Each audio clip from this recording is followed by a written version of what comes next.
मेरा नाम अर्चना है। मैंने एक अमीर और खूबसूरत लड़के अभिषेक से शादी की थी। अभिषेक एक बहुत अच्छा और बहुत प्यार करने वाला इंसान था। वह मेरा बहुत ख्याल रखता था और मुझे बहुत प्यार करता था। लेकिन शादी के कुछ दिनों बाद से ही मैं महसूस करने लगी कि अभिषेक की तरफ से मेरे साथ कुछ अजीब ही सलूक हो रहा है।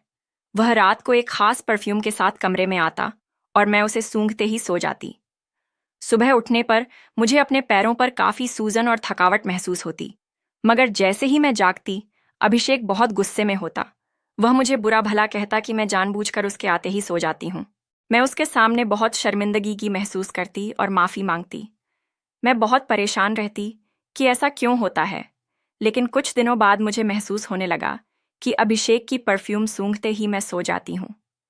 मैंने सोचा कि क्या युवान मुझे किसी वजह से बेहोश कर रहा है, और फिर यह मेरा वहम है।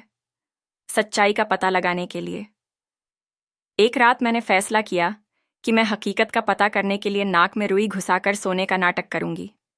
मैं बिस्तर पर लेट गई और आंखें बंद कर लीं। थोड़ी देर बाद युवान कमरे में आया और मुझे उसके परफ्यूम की खुशबू आई। मैंने चुपके से आंखें खोलीं और देखा कि अभिषेक मेरे पास आकर बैठ गया। उसने मुझे चूमने की कोशिश की, लेकिन मैंने अपनी आंखें बंद रखी। युवान ने मेरे हाथ को अपने हाथ में लिया और मुझे उठाकर खड़ा किया। मैंने महसूस किया कि वह मुझे कहीं ले जा रहा है। अभिषेक ने मुझे खड़ा किया और मुझे अपनी तरफ कर लिया। फिर वह मुझे सुलाकर घर से बाहर निकल गया। मैंने अपनी आंखें बंद रखीं और सोने का नाटक करते हुए देखती रही कि वह मुझे कहाँ ले जा रहा है। वह मुझे एक कमरे में ले गया, जो हमारे घर के एक कोने में था। मैं कभी इस कमरे में नहीं गई थी और मुझे नहीं पता था कि यह कमरा किस काम के लिए है। अभिषेक ने मुझे एक कुर्सी पर बैठा दिया और मेरे सामने खड़ा हो गया। मैंने चुपके से आंखें खोलीं और देखा कि वह मुझे अजीब तरह से घूर रहा है। उसके चेहरे पर अजीब सी मुस्कुराहट थी। फिर मैंने देखा कि उस कमरे में एक अजीब सी मशीन लगी हुई है, जो मुझे नहीं पता थी कि क्या काम करती है। अभिषेक ने मुझे उस मशीन के करीब किया और मुझे उस पर लेटा दिया। वह बहुत सीरियस होकर अपना काम कर रहा था। मैंने आंखें बंद रखी ताकि उसे मुझ पर शक ना हो और चुपचाप मशीन पर लेटी रही। मैं जानना चाहती थी कि आखिर अभिषेक मेरे साथ क्या करता है। थोड़ी देर बाद मैंने महसूस किया कि अभिषेक मुझे कुछ इंजेक्शन लगा रहा है। मैंने आंख खोली और देखा कि वह मुझे एक अजीब सी दवा लगा रहा है। मैंने उसे रोकने की कोशिश की, लेकिन वह ना रुका। मैं नींद का नाटक करते हुए उसे लगातार रोक रही थी। फिर वह रुक गया। कुछ देर बाद फिर मैंने देखा कि वह मुझे एक अजीब सी परफ्यूम लगा रहा है, जो मुझे बेहोश कर रही है। मैंने आंखें बंद कर लीं और उसके हाथों में पड़ी रही। जब मैं सुबह उठी तो मुझे अपने पैरों पर सूजन महसूस हुई। मैंने अभिषेक से पूछा कि यह क्या हो रहा है। वह मुझे मुस्कुराकर कहता है कि तुम रात को जानबूझकर मेरे आते ही सो जाती हो। मैंने उसे बताया कि मैंने सोने का नाटक किया था और मैंने देखा कि वह मुझे क्या कर रहा था। पहले तो अभिषेक बहुत हैरान हुआ और गुस्सा हो गया, मगर फिर अभिषेक ने मुझे बताया कि वह मुझे एक अजीब सी दवा दे रहा था, जो मुझे बेहोश कर देती है।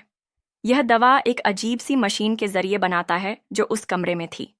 मैंने उससे पूछा कि वह यह क्या कर रहा है, तो उसने बताया कि वह मुझे एक प्रयोग के लिए इस्तेमाल कर रहा है। मैंने हैरान होकर उससे पूछा कि कैसा प्रयोग। उसने मुझे बताया कि यह प्रयोग उसके एक दोस्त के लिए है, जो एक बीमारी से मुतासिर है। उस दोस्त के लिए दवा बनाने की कोशिश कर रहा है, जो उसे अच्छा कर सकती है। मैंने उससे पूछा कि वह मुझे इस प्रयोग के लिए क्यों इस्तेमाल कर रहा है। अभिषेक ने कहा कि वह मुझे इसलिए इस्तेमाल कर रहा है कि मैं इस प्रयोग के लिए पूरी तरह से काबिल हूँ और उसके लिए एक अच्छी पत्नी हूँ। मैंने उससे कहा कि मैं इस प्रयोग का हिस्सा नहीं बनना चाहती। अभिषेक ने कहा कि वह मुझे इस प्रयोग के लिए मजबूर करेगा। मैंने उससे कहा कि मैं उसे रोकने की कोशिश करूंगी, जिसके बाद मैंने अभिषेक को छोड़ने का फैसला किया। मैंने अपने घर से भागने की कोशिश की, लेकिन अभिषेक ने मुझे रोक लिया। उसने मुझे बताया कि वह मुझे कभी भी छोड़ने नहीं देगा। मैंने उससे कहा कि मैं पुलिस को बुलाऊंगी। अभिषेक ने कहा कि वह पुलिस को पहले ही खरीद चुका है। मैंने महसूस किया कि मैं पूरी तरह से अभिषेक के चंगुल में फंस चुकी हूँ। मैंने बहुत सोचा कि अब मुझे क्या करना चाहिए। मैंने अभिषेक से कहा कि मैं उसके साथ नहीं रहना चाहती, मगर अभिषेक ने कहा कि वह मुझे कभी भी छोड़ने नहीं देगा। मैंने अभिषेक को छोड़ने के लिए एक प्लान बनाया।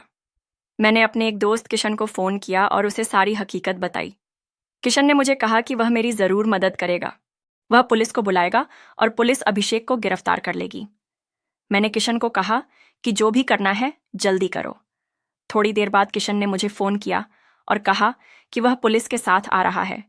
मैंने अभिषेक से कहा कि अब मैं एक पल भी तुम्हारे साथ नहीं रह सकती, मगर अभिषेक मुझे मारने लगा कि तभी पुलिस आ गई और युवान को गिरफ्तार कर लिया। मैंने पुलिस को सारी हकीकत बता दी।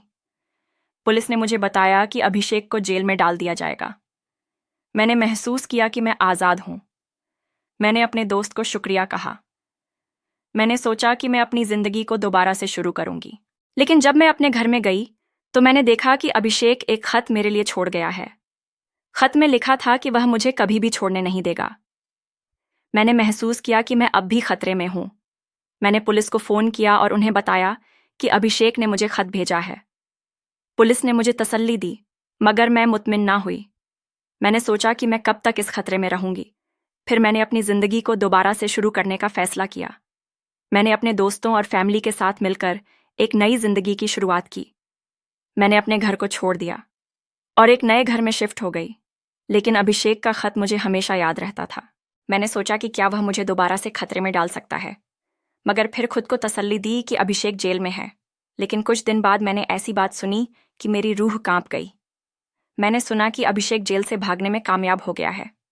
मैंने पुलिस स्टेशन फ़ोन किया और कहा कि अभिषेक भाग गया है, मगर पुलिस ने कहा, अब परेशान मत हो, हम अभिषेक को दोबारा से गिरफ्तार कर लेंगे। लेकिन मैं बहुत डरी हुई थी, इसीलिए मैंने अपने घर को छोड़ दिया और एक नए शहर में शिफ्ट हो गई। और फिर एक दिन मैंने सुना कि अभिषेक को दोबारा से गिरफ्तार कर लिया गया है और उसे अपने की सज़ा मिल रही है। अब मैंने महसूस किया कि मैं अब खतरे से बाहर हूँ। मैंने अपनी ज़िंदगी को दोबारा से शुरू किया, अपने दोस्तों और फैमिली के साथ। दोस्तों, कहानी पसंद आए तो वीडियो को लाइक करें और अपने दोस्तों के साथ शेयर भी करें। और अगर आप चैनल पर नए हैं तो चैनल को सब्सक्राइब कर लें।